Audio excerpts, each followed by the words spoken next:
Silver has been making headlines again, hitting fresh record prices, driving strong investment inflows, and raising real questions. Is this a bubble? Is this sustainable?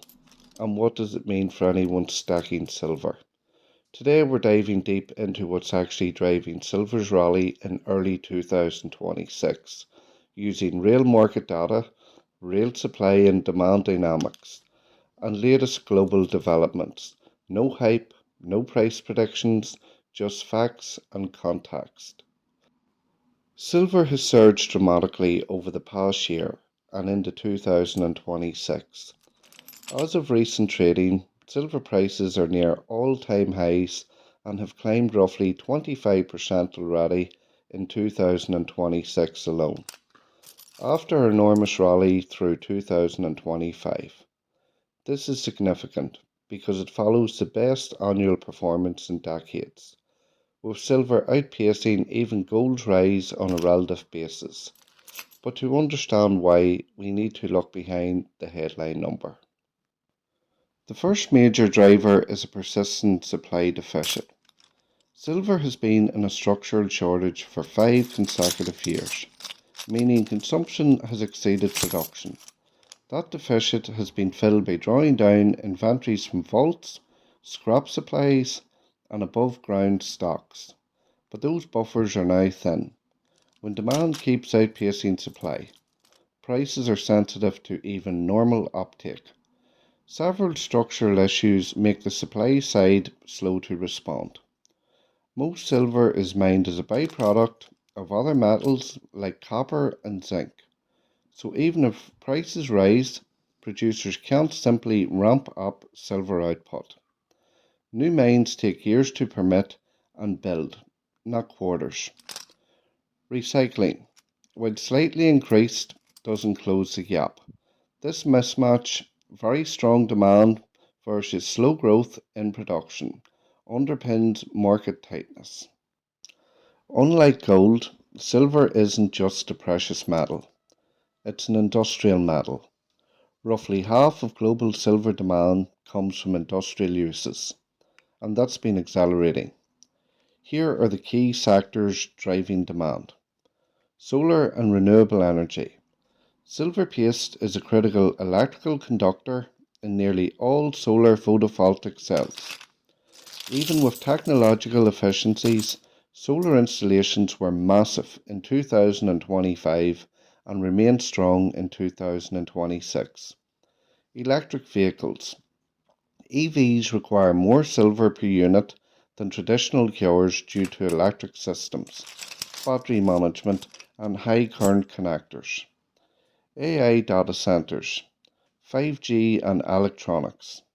Data centers and AI infrastructure use silver enhanced connectors and advanced semiconductors.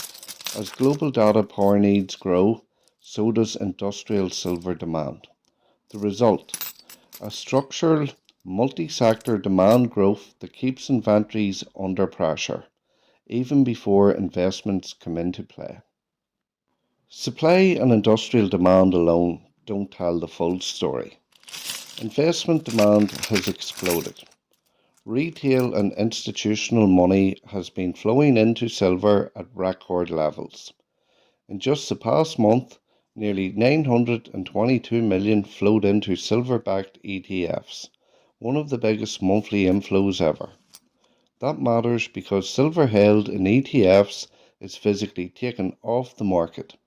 It isn't easily recycled or released back, and vaulted silver disappears from available supply.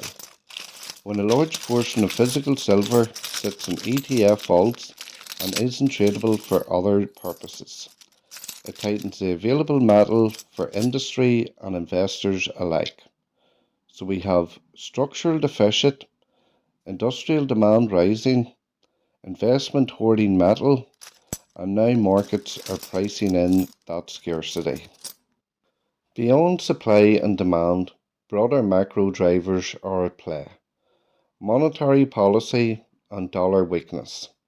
Expectations of interest rate cuts and a weaker US dollar make precious metals more attractive. not just gold, but silver too. Geopolitical risk. With global tensions high and economic uncertainty ongoing, investors often seek tangible assets. Silver benefits both as a store of value and as an industrial metal, a unique dual role. This is why retail interest isn't just speculative. Many see silver as a partial hedge against inflation and currency risk. Now, it isn't all upside with no limits. There are real constraints and cautionary factors. Industrial demand could slow. Some industries may reduce silver usage or switch to alternatives if prices stay too high, especially tech fabrication at high costs. Volatility. Silver is more cyclical and volatile than gold because it's tied to both investment flows and industrial consumption. So while structural deficit and demand pressures are strong, markets can pull back and react to changing economic data. Here's the bottom line. Silver is in a structural market tightness due to persistent deficits and rising demand on multiple fronts. Industrial applications. Solar, EVs, AI are not going away. They're growing. Investor interest and ETF hoarding have drastically reduced available supply. Macroeconomic tailwinds, rate expectations, dollar weakness, geopolitical uncertainty are strengthening silver's case. This isn't just a short-term spike. It's a complex structural market story. If you're stacking silver or thinking about it, understanding these fundamentals helps you see why prices are where they are, beyond headlines. If you find this breakdown useful, consider subscribing and turning on notifications. I post clear, honest silver content regularly. Thanks for watching. Let me know in the comments what part of the silver market you want explained next.